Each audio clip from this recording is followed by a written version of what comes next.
हाजिरी ही असल हो, हाजिरी भी असल हो। सूफी साहब के बिला तारीख में बहुत बड़ा नाम एक आता है, नाम हजरत अब्दुल्लाह इब्न मुबारक का है। मुहद्दिस है, हुजूर की हदीसें बयान करते हैं।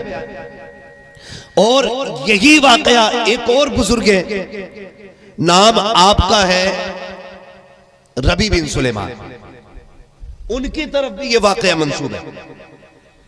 रबी बिन सुलेमान हज के इरादे से घर से निकले। जब हज के इरादे से निकले, लोग आए, मुबारकबादियां दी और दरवाजे से निकले, बस्ती के बाहर तक छोड़ने के लिए आए। सुने, अल्लाह करे ये हौसला हमारे अंदर पैदा हो। बस्ती के बाहर तक लोग छोड़ने के लिए आए। मुबारक हो हुजूर के शहर जा रहे हो, मुबारक हो हुजूर के शहर जा रहे हो। ये काफिला मदीने शरीफ के लिए रवाना हुआ। चलते चलते रास्ते में कयाम किया काफिले ने, जरूरतों के सामान अपने अपने थे। हजरत रबी बिन सुलेमान भी अपना जरूरत का सामान लेने के लिए निकले। मैं पहले बता दूं, कोई ये ना कहे जी मैंने वो पढ़ा है, तो आपने जितना पढ़ा है आप उतना लड़ेंगे, लेकिन मैंने दोनों का नाम पढ़ा है, दोनों का पढ़ा है। रबी बिन सुलेमान, हजरत अब्दुल्लाह इब्न मुबारक, थोड़े से मिलता जुलता वाक़या, थोड़ा सा कमोबेशी है, लेकिन है यही मिलता जुलता वाक़या। रबी बिन सुलेमान कहते हैं कि जो काफिला था मेरे हज जाने वाला ना, रास्ते में रुक गया, मैं भी रुक गया। तो सारे लेटे हुए थे, मैं दोपहर का वक्त था, मुझे कुछ जरूरी सामान लेना था। मैं मार्केट के हिसाब से निकला, जा रहा था, मैं रास्ते से गुजरा, मैंने एक खातून को नकाब में देखा। नकाब पोश खातून निकली और मैं उसके पीछे पीछे, किधर जा रही है दोपहर में, वो आगे आगे। कहते हैं कि रास्ते में उसको एक जानवर मरा हुआ मिला, एक परिंदा। उसने उस परिंदे को उठाया और गोद में रखा और लेके पलट के जाने लगी। मैंने उससे कहा, तेरे नकाब से लग रहा है कि तू हुजूर का कलमा पढ़ने वाली है? कहा जी। कहा फिर ये बता, ये मरा हुआ जानवर क्यों उठाया तूने, मरा हुआ जानवर क्यों उठाया? उसने कहा, सुने, ये मेरा और मेरे रब का मामला है, आप बीच में दखल अंदाजी ना करें। रबी बिन सुलेमान कहते हैं कि जब उसने ये बात कही, मैंने कहा वजह क्या है? तेरा और तेरे रब का मामला है, तू ये बात कह रही है, लेकिन तेरा वजूद, तेरी बातें और तेरा तस्किरा बता रहा है कि तेरा भी वही नबी है जो मेरा नबी है, तेरा भी वही दीन है जो मेरा दीन है, तेरा भी वही मजहब है जो मेरा मजहब है, तेरा भी वही खुदा है जो मेरा खुदा है।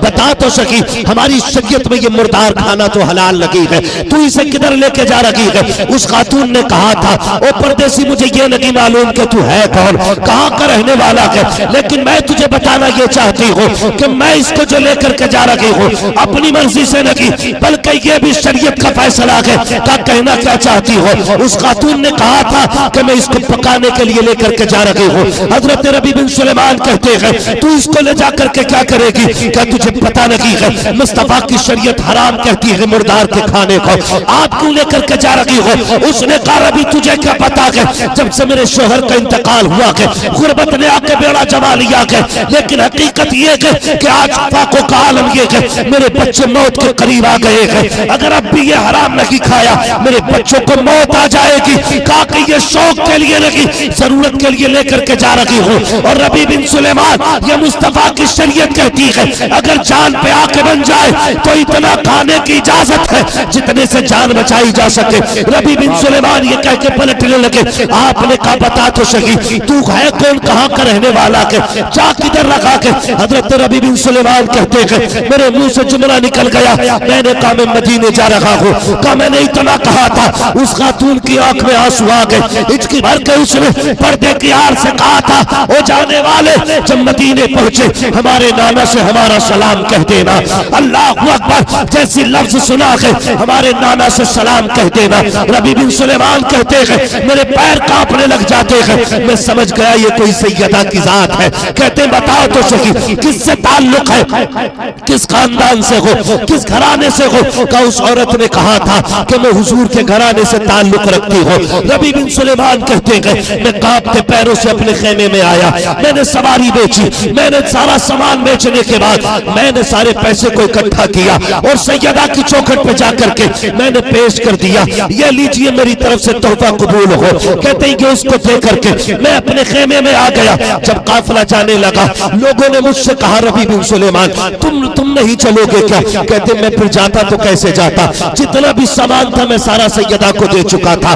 बस मैंने खड़े होकर के हाजियों को अलविदाई सलाम किया है और हुजूर के शहर को देख करके रो दिया था। रबी बिन सुलेमान कहते हैं, एक रिवायत ये भी है कि आप घर चले गए थे, मैं फिर आपसे कह रहा हूँ, बता रहा हूँ, रिवायतें मुख्तलिफ होती है। अब जरा सोचे, कहते हैं मैं इस डर से वापस नहीं आया कि लोग मजाक बनाएंगे, किस एहतराम से लोगों ने इस्तकबाल किया था, लोग क्या कहेंगे। कहते 2.5 महीने जब तक लोग हज करके वापस आए मैं उसी मकाम पर ठहरा रहा, लेकिन जब खबर मिली कि काफिला आने वाला है मैं खैमे से बाहर निकला ताकि हाजियों का इस्तकबाल करूं। कहते मैं बाहर आया और आने के बाद मैंने सीने से हाजी को लगाया, मैंने कहा तुझे हज का जाना को मुबारक हो। उसने कहा रबी तुझे भी हज मुबारक हो।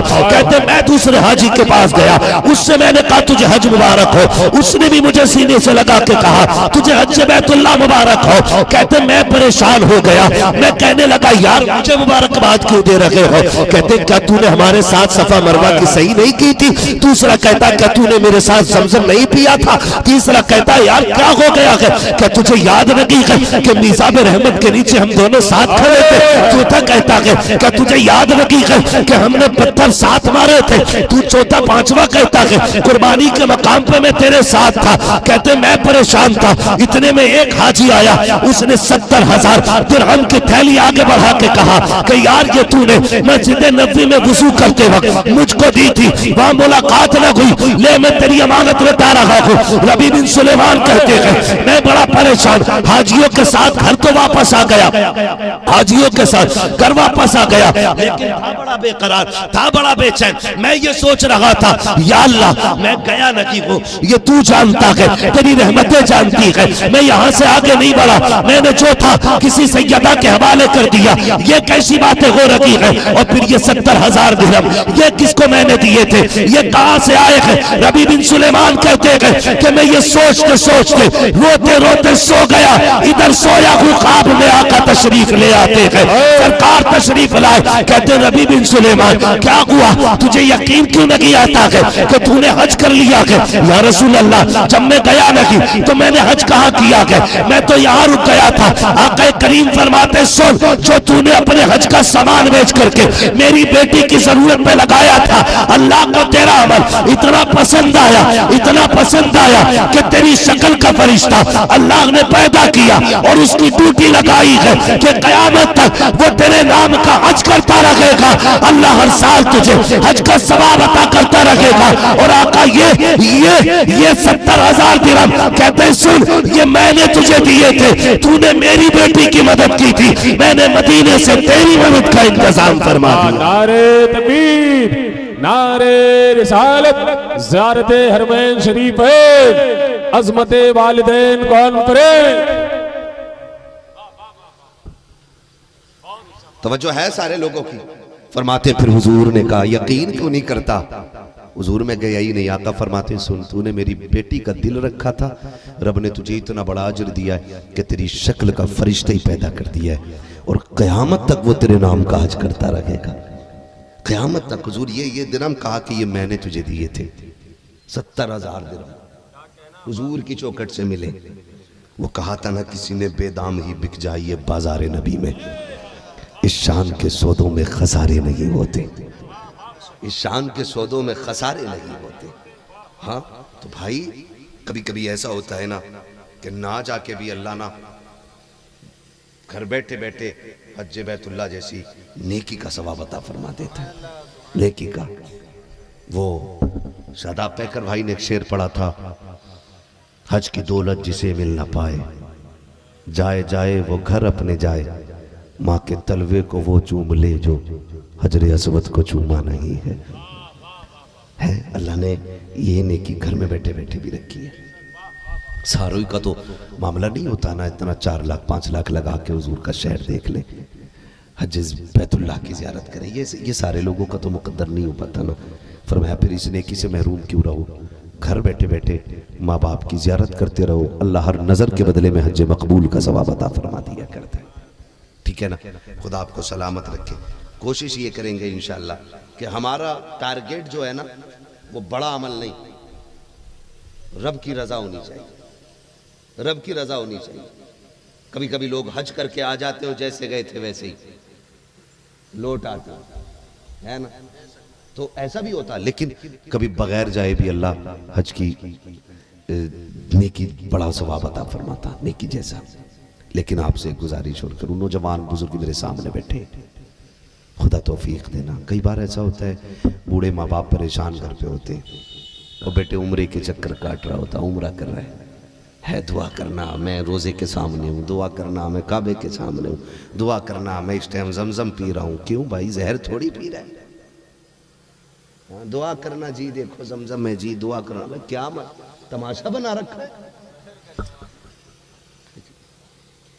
ये बताइए भाई, बैठे हो आप वहां पे, उससे बरकत वाली जगह कौन सी होगी?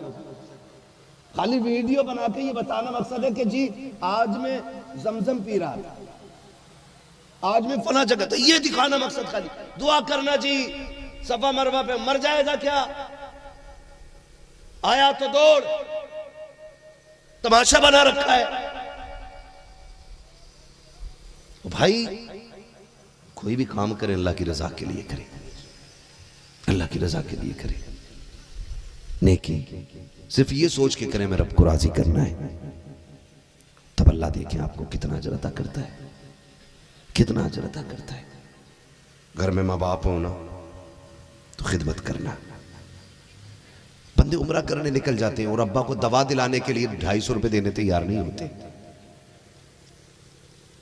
सही कह रहा हूं, 250 रुपए अपने बाप को नहीं देगा इलाज के लिए, 75,000 लगा के कहता जी शुक्र है इस साल का 3रा उम्रा।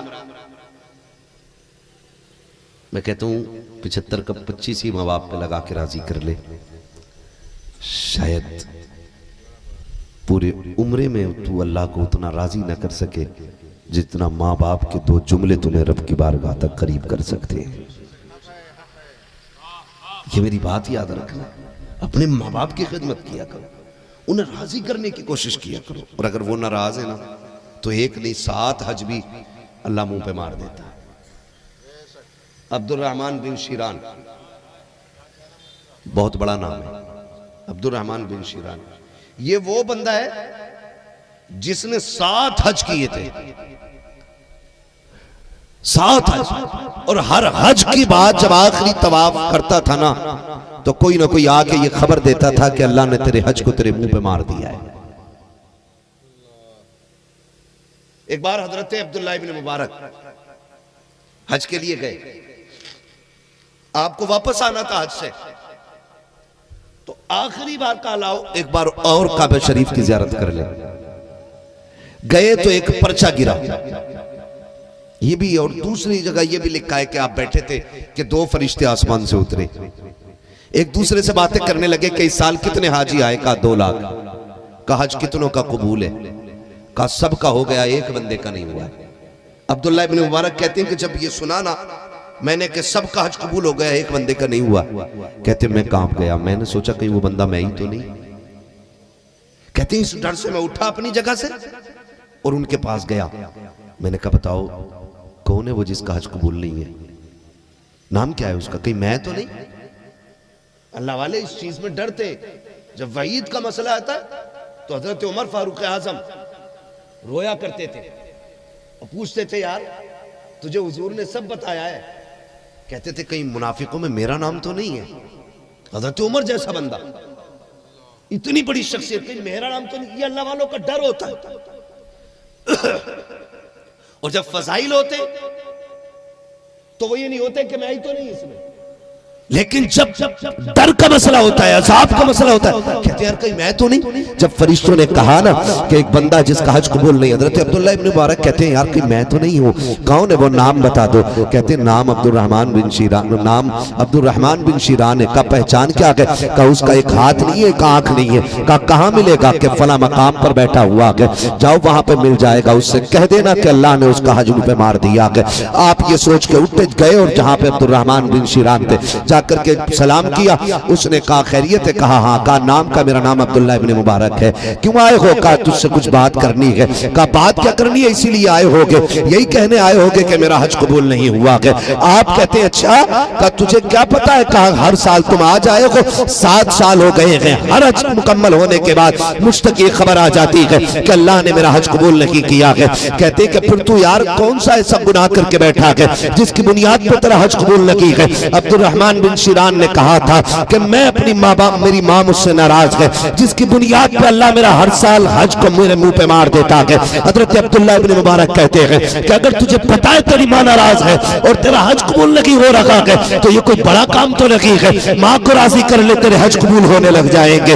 उसने कहा यार तुझे क्या बताऊं, तू ठहरा परदेसी, मेरी माँ है कि राजी नहीं होती है। आप कहते हैं ये कौन सी बात है, चल मैं तेरी माँ से तेरा समझौता करा देता हूँ। हाथ पकड़ कर अब्दुर्रहमान बिन शिरान का हजरत अब्दुल्ला इब्न मुबारक उस माँ के खेमे तक लाए गए। माँ भी हज करने के लिए आई हुई है। कहा कौन सा खेमा है तेरी माँ का? कहा जाओ अगर मेरी माँ का पता लगाना है, एक पहचान है। कहा क्या?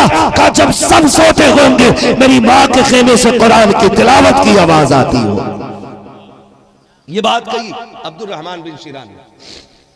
जब सब सोते होंगे मेरी माँ के खेमे से तिलावत की आवाज आती होगी। अब्दुल्ला इब्न मुबारक तेजी से गए जाके ना खेमा तलाश किया। आजियों के दूर तक खेमे लगे हैं। एक खेमे से कुरान की तिलावत की आवाज, दरवाजे पे आवाज दे के कहते माई मैं आ सकता हूँ। अंदर से खातून की आवाज आई। कौन? कहा हुजूर की हदीसों का मुहद्दिस हो, मैं सरकार की हदीसें पढ़ाया करता हूँ। कहा क्यों आना चाहते हो? कहा आपसे मुलाकात की गरज से आया हो। कहा आ जाइए। अब्दुल्ला इब्न मुबारक अंदर गए, जाकर के बैठ जाते, कहते माँ खैरियत है? कहा हाँ। क्या करने के लिए आई हो? कहा हज करने के लिए। फरमाते आप अकेली आई हो? कहा हाँ। कहा कोई घर खानदान में नहीं है क्या? आपके पास बेटा नहीं है? कहा हाँ है। तो आप कितने तरीके से बात कर रहे हैं? कहा है तो फिर बेटा आया क्यों नहीं? कहा आया तो है लेकिन मैं उसको साथ नहीं लाई। कहा क्या बात है माई, कोई बात हो गई है? कोई बात हो गई है? बेटे को लेके क्यों नहीं आई है? कहा है वो भी हज करने आया है लेकिन मेरे साथ नहीं है। आप कहते हैं अम्मा बेटा तेरा, तू भी हज में, बेटा भी हज में, फिर बेटा तेरे साथ क्यों नहीं है? इतनी बात कही माँ हिचकी भर के रोने लग जाती है। हिचकी भर के माँ रोने लग गई। आप कहते अम्मा बता तो सही बात क्या है, क्यों रो रही हो? और याद करना मेरे प्यारे, माए थप्पड़ मारे तब माए नाराज नहीं होती है। माए तुम्हें धक्के दे के घर से निकाल ले तभी माए नाराज नहीं होती है। अगर वो झोली फैला के तुम्हें बद्दुआएं दे तभी बद्दुआएं नहीं होती है। अगर माँ तेरे जुमले सुनकर रो दे तो समझ ले अल्लाह का अर्श हिला दिया है आज तूने। अगर तेरी तौबातों से माँ का दिल टूट गया तो समझ ले आज तूने आसमान को जंबिश दे दी है। ये जरूरी नहीं है कि तेरे अमल से माँ की चीख निकलेगी तब जाकर के तुझ पे अजाब आएगा। अगर माँ की आंख भीग जाएगी समझ लेना तूने अपनी तबाही का रास्ता खोल लिया है। लोग पूछा करते हैं बर्बादी का पता कैसे चलता है? मैं कहता हूँ समझे वो बर्बाद है जिसके सामने बात करते हुए माँ बाप के लहजे टूटने लगे, समझ लेना वो बेटा टूटने वाला है। जिसके सामने माँ बाप की आवाज दबने लगे समझ लेना इसकी तरक्की खत्म होने वाली है। जिससे बात करते वक्त माँ बाप को यह एहसास हो कि गलत बात न निकल जाए समझ लेना अब इसे कोई बचाने वाला नहीं है। वही बाकी रहता है जो माँ बाप को दुनिया के अंदर बादशाह की नजर से देखा करता है, उनके कदमों में उनका नौकर बन के रहा। याद रखिएगा, माँ बाप को समझे और कदर करें। जब कहा ना क्यों नहीं आया बेटा, क्यों नहीं लाई, बेटा तो बेटा होता है। माँ की चीख निकल गई। आप देखें, तजर्बा करना, कभी हम खानदान में गांव में बैठे होते हैं और दादी सब ठीक है, बड़ी अम्मी सब ठीक है, ताई चाची ये बोल के हम बात करते, हाँ बेटों का क्या हाल है? तो माँ कह तो ये देती है, बड़े अच्छे बेटे दिए अल्लाह ने, 3 बार खाना देते। जुमले तो उसके थे कि 3 मरतबा खाना देते। अगर ये कहते कहते आंखें भीग गई है ना तो समझ लेना ये माँ फाके से रहती है। माँ बाप बहुत बड़ी दौलत है, इतनी बड़ी दौलत है, मैं क्या बताऊं आपको। इससे समझें दुनियावी तौर पे अगर बेटा चोरी कर ले, कोर्ट सजा सुना चुकी हो, कोर्ट के अंदर साबित हो जाए कि बेटा चोर है, इसका बेटा जेल काट ले 10 साल की, घर आए ना लोग सब मुंह बिगाड़ के देखते हैं चोर आ रहा है। लेकिन मां फिर भी कहती है मेरा चांद आ रहा है। मां के लिए फिर भी चांद होता है बेटा। इतनी बड़ी दौलत मां है।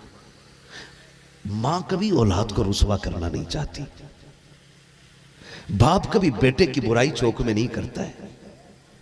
उसने 3 मरतबा आपसे पर्चा दे के कहा मेरी दवा नहीं है, आपने 3 मरतबा फाड़ के फेंक दिया। लेकिन मस्जिद में जब तेरी बात चली ना लोगों के बीच, उसने वहां यही कहा था जैसा अल्लाह ने मुझे बेटा दिया ऐसा सबको दे। जब से मेरा बेटा जवान हुआ है मेरी जिम्मेदारियां उतर गई हैं। ये कह के ना वो बेटों की गंदी हरकतों पे पर्दा डालते।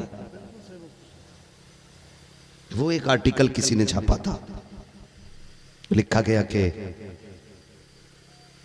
एक नौजवान कमाई करके घर लौटा। बीवी कहने लगी सुने जी आपका शो, आपकी मां जो है ना इसका घर अलग कर दो। कहा क्योंकि ये खांसती है ना तो हमें दिक्कत होती है इसकी खांसी से और बीमारी फैलती है। ऐसा ना करें कि इनका बिस्तर उधर बाहर कोने में कर दे। बेटा था कहने लगे मां है मेरी, मैं ऐसा नहीं कर सकता। उसने पढ़ाया बहकाया, कहने लगी सुने फिर अपने शहर में ओल्ड हाउस भी तो है ना, सुना है वहां बेवाओं का बड़ा ख्याल रखा जाता है। कहा फिर अम्मी को वहीं ना रख दे, वहां उनकी खिदमत होती रही। इस अंदाज में औरत ने शौहर को पका बहकाया कि उसकी समझ में बड़ी तेजी से बात आ गई। कहा ऐसे ही करते। आया अम्मी के पास बैठा, बहुत मीठे लहजे में बात की। मां जिस लहजे के लिए तरस रही थी ना, आज बहुत जमाने के बाद बेटे के लहजे में वो दर्द था। अम्मी अम्मी कह के ना बात करता रहा। फिर कहता अम्मी तुम्हारा जी करता होगा ना कहीं घूमने का। तो ऐसा लग रहा था जैसे आज उसने मां के मन की बात कहती हो, मन के बात कहती हो। उसने कहा बेटे बड़ा दिल करता है, कई साल हो गए मैंने बाजार नहीं देखा है, यही बिस्तर पे रहती हूँ, यहां से वहां तक वहां से वहां तक। अम्मी आज ले चलो घुमाने के लिए। मां थी खुशी से उछल गई, चल बेटे ले चल। मां को क्या मालूम था वो क्या रहा है। मां बड़ी सीधी होती है। दुनिया कहे ना इसने कत्ल किया हो, बेटा कहते अम्मी मैंने कत्ल नहीं किया। दुनिया की कोई ताकत फिर मां से ये कहलवा नहीं सकती कि उसका बेटा कातिल है। इतना भरोसा मां अपने बेटे पे करती है, इतना भरोसा मां अपने बेटे पे करती है। आज हमें मां पे भरोसा नहीं है। बीवी कह देती है तुम्हारी मां ने ना आज गाली दी थी मुझे। मां कहती है कसम खाती हूं मैंने गाली दी हो तो हम बीवी की मान लेते हैं, मां की नहीं मानते। जबकि मां बचपन में हमारी मान लेती थी, कायनात की नहीं मानती थी। आज उसी को हम झूठा ठहरा देते, आज हम उसी को झुठलाते। कहा नहीं, कहा होगा तो है ही ऐसे, तेरा दिमाग ही ऐसा हो गया, बुढ़ापा आ गया, तेरी अक्ल खराब हो गई, ये कह के हम मां को झुठला देते। खबरदार कभी उसके लहजे को मैला मत बताना। झूठ बड़ी बात है, उसके लहजे तक को मैला मत कहना। तुम नहीं जानते हो मां के लहजे भी जमजम से धुले होते हैं। तुम्हें क्या पता है उसकी मुस्कुराहट में जन्नत की महक होती है। मत बोलना कभी उसके बारे में ऐसा। हम बीवी को सच्चा कह देते, मां झूठी हो जाती है। तो उसने ऐसा बहकाया ना, मां से काम में ले चलो। मां मारे खुशी के हाँ बेटे चल लेके, गाड़ी में बिठाया। आज मां पूछ रही है ना बेटे ये क्या है। अम्मी ये मॉल है, ये क्या है, ये फला मार्केट है, ये क्या है, ये होटल है, ये क्या है, ये होटल है। चलते चलते गाड़ी ना गार्डन पार्क सब पार्क करते करते एक बड़ी इमारत के सामने जाके रुक गई। अम्मा कहती है बेटे ये क्या है। बेटा कहता अम्मा ये ओल्ड एज होम है। मां ने कहा बेटे यहां क्या होता है। उसने कहा अम्मी यहां बड़े बूढ़े लोग रहते हैं जिनका कोई नहीं होता है ना, लोग उनको यहां रखते हैं। मां कहती मैं भी नहीं समझी। मेरा बेटा कहता अम्मी उतरे जरा। मैंने सोचा मेरा बेटा मुझे अंदर घुमाएगा, दिखाएगा इमारत कैसी है। मां उतर गई, वो लेके मां को ना सीढ़ी पे बैठ गया ओल्ड एज होम की। कहने लगा अम्मी तुझे पता है ना ये जो इमारत है ना, इसमें सारी खिदमत करने वाले लोग होते हैं, सारी जरूरतें देखी जाती है, सारे काम किए जाते हैं। मां कहती है ना कि जब उसने इस तरह की बात की ना तो कहते मुझे एहसास होने लगा कि ये जो बात कर रहा है शायद मुझे यहीं छोड़ने के लिए तो नहीं लाया। कहते हैं भी ये एहसास गुजरा ही था, इतने में मेरी तरफ देख के कहने लगा अम्मी आज के बाद में तुम्हें यहीं रहना है। कहा जैसी उसने इतना कहा ना तो जैसे मेरी बिजलियां गिर गई वो दिल पे। अम्मी आज के बाद यहीं रहना। का मेरा कलेजा फटना चाहता था लेकिन मैंने खुद को संभाला। कहने लगा अम्मी जरूरत होगी मैं आता रहूंगा। अल्लाह अकबर। जब इतनी बात कही ना तो कहती कि मैं अपनी जगह पर बैठी रही और मेरा बेटा मुझे देख के कहने लगा अम्मी मैं जाऊं?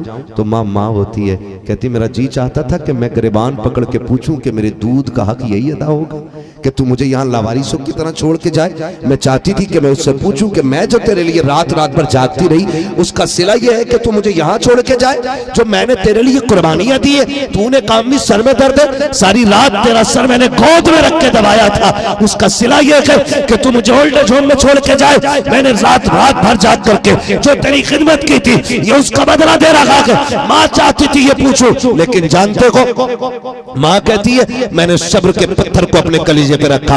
बेटे से एक बार भी नहीं कहा तू क्या कह रहा है। मेरा बेटा मुझे छोड़ के चला गया। कहते थोड़ी देर गुजरी थी इतने में अंदर से औरतें निकल के आई, मुझे चारों तरफ से घेरा और कहती बताइए आपका नाम क्या है? कहा मेरा नाम लिखा जाता रहा, पता पूछा गया, मोहल्ले का नाम मैंने बता दिया। इतने में एक कहने लगी कि तुम्हारे बेटे का नाम क्या है? कहा जब मैंने बेटे का नाम सुना तो माँ के होठों पे ताला लग गया। माँ जो फटाफट बता रही थी मोहल्ला कौन सा है, गली कौन सी है, मकान कौन सा है, इलाका कौन सा है। जब बेटे का नाम आया तो माँ की जबान पे ताला लग गया। बार बार पूछा गया का बेटे का नाम तो बता दे ताकि पता चले तेरा ख्याल कौन रखेगा। माँ ने नाम नहीं लिया। जब बहुत देर इसरार करते हुए हो गई इतने में किसी ने कहा छोड़ो जी इसका बेटा इसे छोड़ के चला गया है इसलिए ये बेटे से नाराज हो गई है, बेटे का नाम नहीं लेना चाहती। इसका बेटा इतना कमीना है इसलिए इसे बेटे से नफरत हो गई है। जब बेटे के नाम पे माँ की जबान माँ के कानों ने वो गाली सुनी है तो फौरन माँ की जबान खुली। उसने कहा खबरदार मेरे बेटे को कमीना ना कहना, मेरे बेटे को बदबख्त ना कहना। वो मेरा बेटा है, मैं माँ हूँ। जो वो कर रहा है ये उसका किरदार है, जो मैं कर रही हूँ ये मेरा किरदार है। कहा मैं उसका नाम नहीं लेना चाहती। कहा क्यों तुझे नफरत है? कहा नहीं इसलिए नाम नहीं ले रही हूँ कहीं मेरे नाम लेने से मेरे बेटे की बदनामी ना हो जाए। शहर में 4 लोग मेरे बेटे की इज्जत करते हैं, अगर मैंने नाम ले दिया लोग उसकी इज्जत करना बंद कर देंगे। तो मैं कहना ये चाहता हूँ माए खुद मर जाती है लेकिन बेटों के नाम पे कभी आंच नहीं आने दिया। सुभान अल्लाह सुभान अल्लाह। ये माए होती है, ये माए होती है। जरूरी नहीं है कि माँ कह रही है नहीं बेटे 6 टाइम रोटी दे रहे तो दे ही रहे। मैंने खुद साफ बात कह दी है। अगर ये कहते कहते माँ का लहजा टूटने लगे ना तो समझ लेना माँ भूखी सो रही है, माँ भूखी सो रही है। और एक सीधी सी बात है, जिसने जीवन दिया, जिंदगी दी, जिसने सवारा, एक एक पलक एक एक बाल हमारा माँ ने सवारा है। ये 6 फीट 7 फीट का कद नहीं, एक एक बाल हमारा हमारी माँ ने सवारा है, माँ ने सवारा है। खुदारा एहसान माने रबी बिन सुलेमान और अब्दुर्रहमान बिन शिरान की अम्मी रोने लगी। अब्दुल्ला इब्न मुबारक कहते हैं रोई क्यों है? कहने लगे कि मैं अपने बेटे से नाराज हूं। तो कहा तो माफ क्यों नहीं कर देती? कहने लगे खताई इतनी बड़ी की है कि माफ करने को जी नहीं चाहता। कहा कितनी बड़ी खता? मां ने ना जैसे चेहरे से दुपट्टा ऊपर किया ना कपड़ा, मां की एक आंख नहीं थी। का एक दिन रमजान का महीना था, मैं रोजे थी, वो गोश्त लेके आया। वो कहने लगा मुझे बना के दे, शराब के नशे में था। मैंने कहा शर्म कर, अल्लाह का महीना है, रोजे में मुझसे ये काम करा रहा है। मैंने मना किया, उसने इस जोर से थप्पड़ मारा कि मेरी एक आंख खराब हो गई। कहती मैंने उस दिन से बेटे से नाराज हूं। जब इतना सुना ना, आप उठे, उठ के कहने लगे मां अगर बेटा सामने आ जाए तो माफ कर देगी, माफ कर देगी, मिल जाए तो। खनी माफ नहीं करना उसे, उसने मुझे इतना बड़ा जख्म दिया और तुम माफी की बात करते हो। क्षमा माफ कर देना बेटा, इतना नहीं करना है। और तू होता कौन है उसकी वकालत करने वाला? अम्मा मैं हुजूर की हदीस बयान करता हूं, होगा हदीस बयान करने वाला अपने लिए, ये झगड़ा मेरा और मेरे बेटे का है। जब इतना कहा ना तो आपने आवाज दी, अब्दुर्रहमान अंदर आ। जब अंदर आए ना तो चादर डाल रखी है। कहते तू माफी क्यों नहीं मांगता मां से? तो आगे बढ़े, कहने लगे मां माफ कर दे। कहा तुझे माफ नहीं करना, तूने मेरे थप्पड़ मारा है। आपने ना चादर उतार दी। चादर उतारी ना तो कहते अम्मा जिस हाथ से थप्पड़ मारा था ना वो मैंने काट दिया, अब तो माफी दे दे।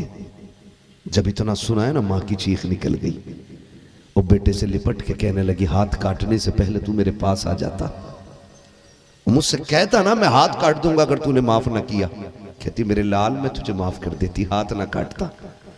जब ये कह के मां ने सीने से लगाया ना तो आसमान से आवाज आई, अब्दुल्ला इब्न मुबारक इनसे कह दो अगर मां ने इसको माफ कर दिया है तो फिर रब ने भी इसको माफ कर दिया है, और इससे ये भी खबर दे दो कि हमने इसके साथ तो हज कबूल फरमा लिए हैं। याद रखिएगा अगर हज की मकबूलियत भी लेनी है ना तो माँ बाप की रजा के बाद मिल रही है, रजा के बाद मिल रही है। अगर माँ बाप नाराज है ना तो फिर हज भी मकबूल नहीं होगा। तो कोशिश ये करें हज के लिए जाएं तो माँ बाप को राजी करके जाएं। ये आखिरी बात थी मेरी, माँ बाप को राजी करके जाएं हज के लिए, फिर देखें अल्लाह आपको हज में कितनी लज्जत अता फरमाता है, कितनी उल्फत अता फरमाता है। हाजी अय्यूब साहब और इनके अहलिया हज के लिए जा रहे हैं, अल्लाह इनके हज को कबूल फरमाए और अल्लाह इनके सफर को मकबूल फरमा करके हम सबको भी इस सफर के सदक़े में मदीने के सफर की तौफीक नसीब फरमाए। ठीक है ना।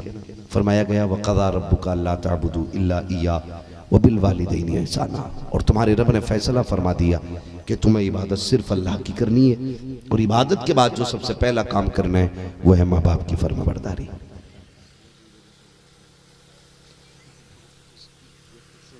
है तवज्जो भाई? कुरान कहता है कि तुम्हें सबसे पहले अल्लाह की इबादत करनी है, और इबादत के बाद जो सबसे अहम काम है वो माँ बाप की फरमाबरदारी है। क्या है? माँ बाप की इतनी जोर से बोलो कि मेरे कानों तक आवाज आ जाए। माँ बाप की फरमाबरदारी। ऑपरेटर साहब आपका साउंड अच्छा है लेकिन समझ में नहीं आया, जब मैं तेज हो रहा हूं तो ये क्यों बैठ जा रहा है?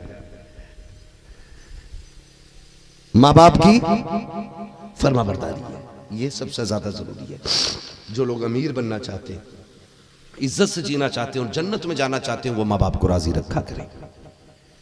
इज्जत से जीना, अमीर बनना, जन्नत में जाना, ये चाहत रखने वाले माँ बाप को राजी रखा करें, अल्लाह तीनों ही काम में आसानी फरमा देगा। फरमाया गया माँ बाप के नाफरमान दुनिया ही में सजा पाते और आखिरत में भी उनका हिस्सा है सजा में। ठीक है ना। अल्लाह हमें माँ बाप का फरमाबरदार बनाते और अल्लाह सफर ऐसा अता करे कि माँ बाप के साथ हम हुजूर के शहर जाएं।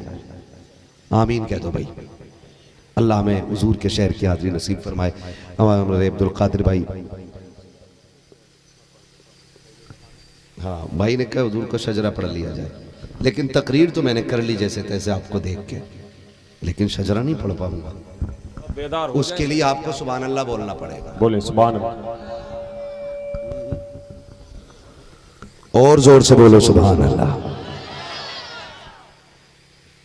देखो हम एक बात बताएं, हमारी थकन जो है ना, मुर्ग मुसल्लम, कौरमे बिरयानी, इन चीजों से नहीं उतरती है। महफिल अच्छी मिल जाए, सुभान अल्लाह लोग दिल से कह देना, तो फिर थकन उतर जाया करती है। इस सुभान अल्लाह के सदके जाऊं, कहीं आपकी इस सदा को सुन के मैं सुल्तानपुर में ही ना सो जाऊं जाके। जिस आहिस्ता से आप सुभान अल्लाह करें, जोर से बोलो सुभान अल्लाह। ऐसे नहीं, जितना खाया है ना रब के खजानों से ना, उसका थोड़ा सा हक अदा करना है। जोर से बोलो सुभान अल्लाह।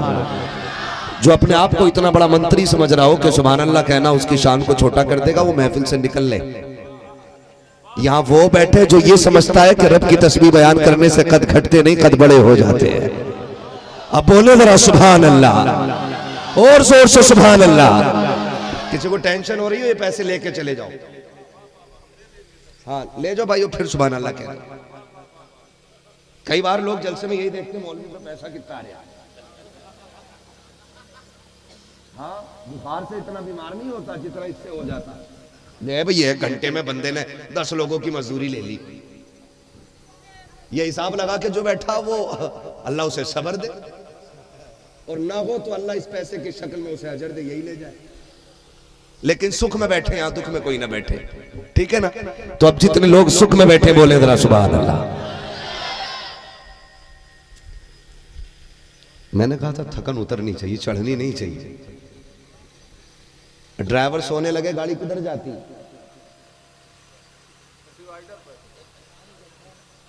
हाँ, और फिर जो सवारी रहती वो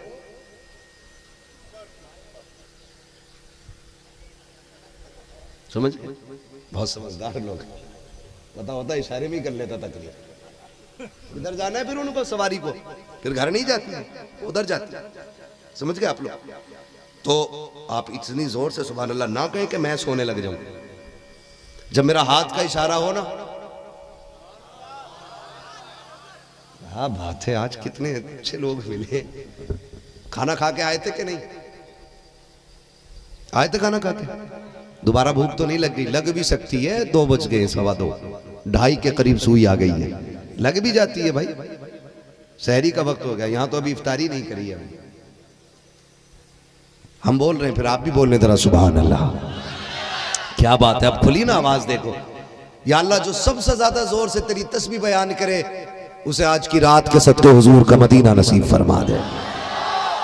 जो इस और ज्यादा जोर से तेरी तस्बीह बयान करे, इसी साल उसे माँ बाप के साथ रमजान में मदीने का हज सफर नसीब फरमा दे। सारी निकल गई आवाज, अभी कम है। आखिरी दुआ है, ये बुजुर्ग लोग आमीन कहेंगे, ठीक है ना। अगर हो गई कबूल तो काम पक्का। या अल्लाह जो इस बार सबसे ज्यादा जोर से तेरी तस्बीह बयान करे, उसे मरने से पहले हुजूर की जियारत नसीब फरमा दे। ये है आपकी सदा। आप 98 पे पहुंच गए, 100 कर दो, कर दो। मुझे पता होता इस तरह आप बोलते तो फिर मैं ऐसी तकरीर करता। और कभी ये मत कहना यार जलसा बड़ा कामयाब था, पब्लिक यूं यूं कर रही थी। वो जलसे क्या कामयाब कहोगे उसको जहां डांस हो। मैं एक सीधी बात जानता हूं, हर जलसा कामयाब होता है। सुनने वाले ढंग के हों या बेढंगे हों, बोलने वाले ढंग के हों या बेढंगे हों, हर जलसा इसलिए कामयाब होता है क्योंकि उसकी निस्बत मदीने वाले के जिक्र से होती है। कोई महफिल नाकाम नहीं होती, कोई महफिल नाकाम नहीं होती है। वो इसलिए कामयाब है क्योंकि हुजूर की महफिल है। कामयाब तो उन्हें होना रहता है जो आए बैठे होते हैं, उन्हें कामयाबी तो है ही कामयाब महफिल। कामयाब उन्हें होना जो आए हैं। तो तू और मैं अपने आप को कामयाब करें। 98 तक पहुंच गए, 100 तक जाना है। मैं आखिरी दुआ कर रहा हूं, अब देखते हैं कौन बाजी ले जाता। या अल्लाह जो इस बार सबसे ज्यादा जोर से तेरी तस्बीह बयान करे, आज की रात वो सोए तो ख्वाब में हुजूर की जियारत नसीब फरमा दे। ये हुई 100। अल्लाह कबूल कर ले। एक भी दुआ इसमें की कबूल हो गई ना तो इंशाअल्लाह बेड़ा पार हो जाएगा। है जितने बैठे सबकी एक तमन्ना है, सुना के आप हर आशिक के घर तशरीफ लाते हो, मेरे घर में भी